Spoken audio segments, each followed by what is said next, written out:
મોરબીના ધારાસભ્ય કાંતિ અમૃતિયા બાજીનામું નથી આપવાનું, હું વટનો માર્યો ગાંધીનગર પહોંચ્યો હતો એટલે વટ પૂરો થઈ ગયો. વળતા પગલે તેઓ મોરબી પહોંચી ગયા અને હવે લોકો ફિટકારી વરસાવી રહ્યા છે કે ભાઈ હોંશે 150 ગાડીઓ લઈને તો તમે નીકળ્યા હતા કાંતિ કાકા, હવે શું થયું એમ કરીને હવે લોકો એમના પર ફિટકારી વરસાવી રહ્યા છે. શરમ તો એ ધારાસભ્ય પર ત્યારે આવી જ્યારે લોકોની લાગણી સાથે છેડા કરીને પછી એક ઓડિયો ક્લિપ એવી વાયરલ થાય છે કે ભાઈ હું વટનો મારો ગયો હતો, હું વટ બચાવવા મારી ઇજ્જત શાખ આબરૂને ઉપર રાખવા ગયો હતો, બાકી ના જો તો પાછું લોકો એમ કે જો મોટી મોટી ફાકા ફોજદારી કરી પણ કાંતિ કાકા તો ગયા જ નહીં. એટલે વટના ખાતર ગાંધીનગર આવેલા એ ધારાસભ્ય ઉલટા પગે પાછા 150 ગાડી લઈને મોરબી તેમના માદરે વતન પાછા ફર્યા.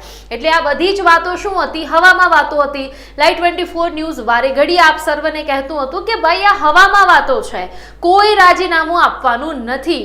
વિકાસના કામોમાં હવે મશગુલ થયેલા નેતા એવા ગોપાલ ઇટાલિયા દેખાઈ રહ્યા છે. એક બાજુ કાના કાકા વાતો પર વાતો કરી રહ્યા છે, ચેલેન્જ ઉપર ચેલેન્જ. હવે તેમનો છોકરો બી આવ્યો, છોકરો પણ એમ કહે છે કે ભાઈ હું ગોપાલ ઇટાલિયાને ચેલેન્જ આપું છું.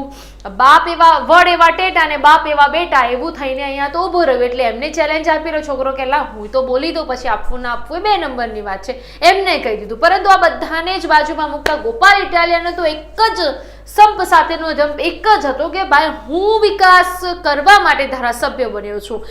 ખોબલે અને ખોબલે મને મત આપ્યા છે, ઉમળકા ભેર મારું દરેક જગ્યાએ સ્વાગત કરવામાં આવ્યું છે, તો હું મારી ભોળી જનતા સાથે કેમ અન્યાય કરું, હું કેમ વિકાસ ન કરું? હું વિકાસ કરવા માટે તો ધારાસભ્ય બન્યો છું. એવું વિચારીને હવે ગોપાલ ઇટાલિયા વન વે ચાલ્યા છે. એકલો છે પણ એકડો છે એવું સ્લોગન ચૂંટણી ટાઈમે બોલાતું હતું ને કદાચ અત્યારે આવું જ થઈ રહ્યું છે.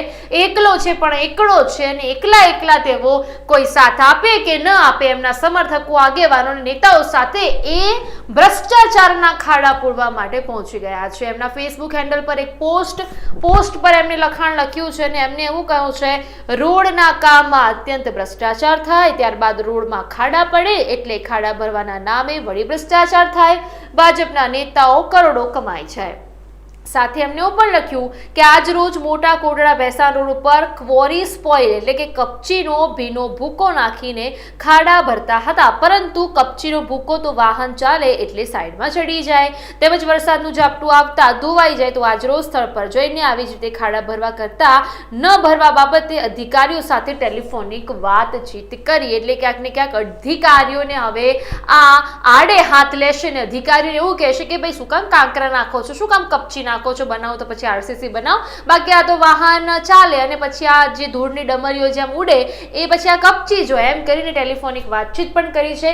ઘણી વખત તો આપણે એવું પણ જોયું છે કે એમના જે કામ કરવામાં આવ્યા છે એમને મૌખિક અને લેખિત બંનેમાં ગોપાલ ઇટાલિયા દ્વારા રજૂઆત કરવામાં આવી છે.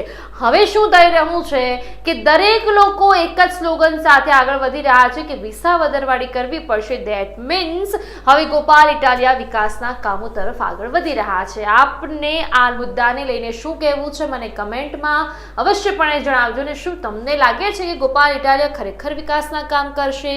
શું ગોપાલ ઇટાલિયા એ જનતાનો વિશ્વાસ જીતી શકશે જે જનતાએ વિસાવદરની જનતાએ ગોપાલ ઇટાલિયાને આટલો બધો પ્રેમ આપ્યો છે? શું કહેવું કમેન્ટમાં અવશ્ય જણાવો.